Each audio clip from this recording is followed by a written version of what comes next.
बिस्मिल्लाहिर्रहमानिर्रहीम। अस्सलाम वालेकुम नाज़रीन। कंबर शहदाद कोट का इलाका है वगन, जहाँ पर कायम मरकज़ सेहत अवाम उन्नास के लिए इंतहाई परेशानी का बायस बन चुका है। हमारे नुमाइंदा खसूसी अली गुल मगहरी के मुताबिक इलाज के लिए आने वाले मरीज़ बगैर इलाज के ही वहाँ से वापस चले जाते हैं, जबकि महकमा सेहत इस हवाले से मुकम्मल तौर पर खामोश तमाशाई दिखाई देता है।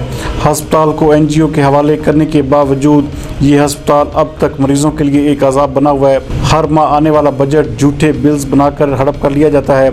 इस वक्त अस्पताल में दवाइयों में सिर्फ पैनाडोल टैबलेट मौजूद है, जबकि अस्पताल में इस वक्त शुगर और मलेरिया के टेस्ट की सहूलत भी मौजूद नहीं, जबकि अल्ट्रासाउंड की सहूलत भी यहाँ पर मुकम्मल तौर पर बंद की जा चुकी है।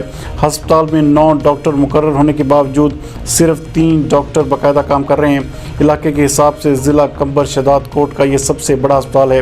वगन शहर के सियासी समाजी रहनुमाओं ने सेहत के सूबाई वज़ीर और सेहत के आला अफसरान से अपील करते हुए मुतालबा किया है कि वगन शहर में कायम अस्पताल में जल्द अज जल्द दवाइयों की कमी और डॉक्टर्स की कमी को ख़त्म किया जाए, ताकि शहर वालों को एहतजाज न करना पड़े।